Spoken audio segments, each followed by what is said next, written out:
I'm here on the territories of the Coast Salish people, the lands of the Musqueam, the Tsleil-Waututh, and the Squamish nations, who continue to steward these lands, whose laws continue to exist on these lands, whose jurisdiction is alive on these lands.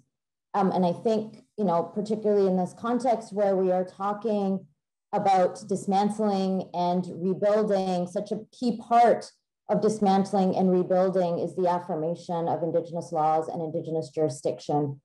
And recognizing that, as Raven said, so much of what we learn about abolition is from Indigenous and Black feminists, is from the histories of what it means to be alive on these lands and lands across these worlds before criminalizing systems, to understand what it means to take care of the land, to take care of each other, and knowing that carceral systems on these lands are very much in the long arc of anti-Indigenous and anti-Black genocide, that these are rooted in histories of enslavement and histories of colonization, and that the very foundation of reserves on these lands was a carceral regime to contain Indigenous peoples on lands.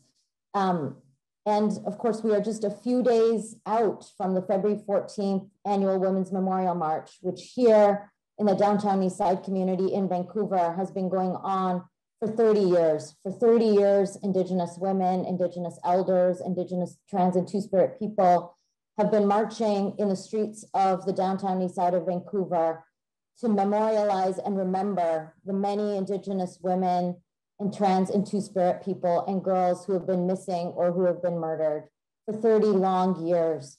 And they have made very clear that the underprotection and the over-criminalizing of Indigenous women and girls are two sides of the same coin, right? The fact that Indigenous women are missing and murdered is precisely because the police continue to perpetuate neglect while over-criminalizing. And that really is the context and the foundation where I'm speaking from today, 2 days after the 30th annual Women's Memorial March here on these territories. The BCCLA, the BC Civil Liberties Organization, or BC Civil Liberties Association, is very proud and humbled and honored to support the historic declaration to divest from policing and prisons and to build safer communities for all of us, a declaration that has been signed by over 250 organizations and 3,000 people. And for far too long, we know that here in this country, successive governments have been managing and controlling and criminalizing racial segregation, racial genocide, and mass inequality through structures of criminalization, including punitive laws and more police and more prisons and more detention centers. Every year, we see the budgets of these kinds of agencies grow and grow.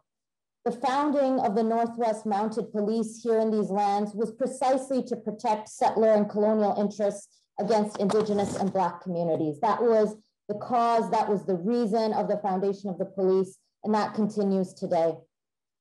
The BC Civil Liberties Association is a legal organization. We're a fairly mainstream legal organization that has spent decades using the law as a tool against the violence of police and prisons and immigration detention centers.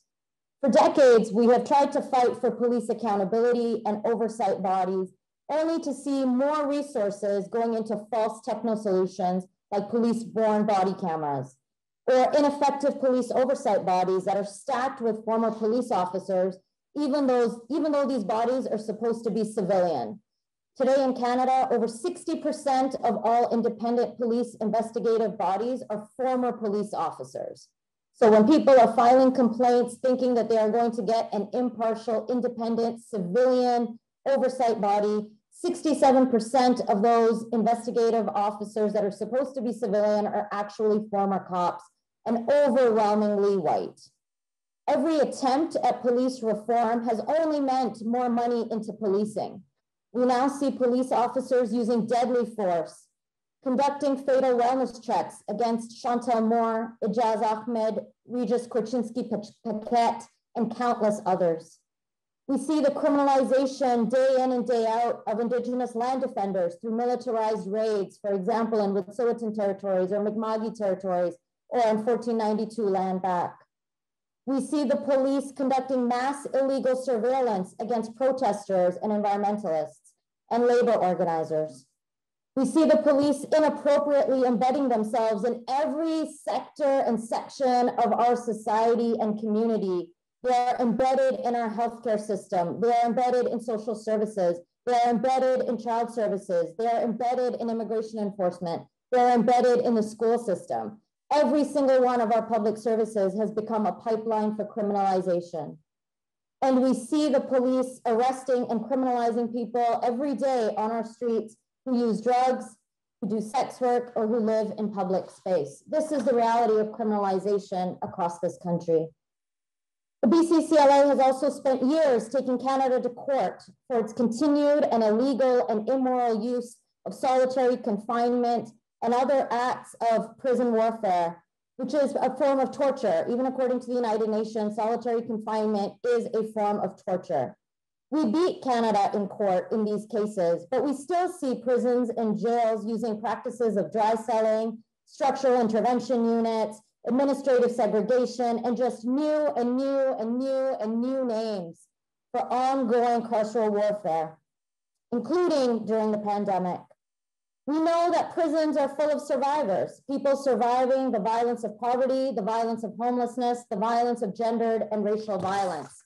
We know that prisons are not about creating safety, they're actually about creating conditions of unsafety, lack of safety, and harm. Right now, we're in the midst of many, many, many overlapping crises on these lands and in this country, crises that are manufactured. The COVID pandemic is real, but the inequalities and the disproportionate impacts and fault lines of who experiences COVID pandemic in the most acute ways is manufactured. The opioid crisis and the crisis of lack of safe supply, the long arc of anti-Black and anti-Indigenous genocide, these are all overlapping crises. And on top of that, we have the ongoing carceral crisis. So calling for dismantling and defunding is fundamentally a call for care and safety. We absolutely must de-link carceral systems and criminalizing systems from safety. These systems do not keep us safe. They do not keep our comrades and our community members safe.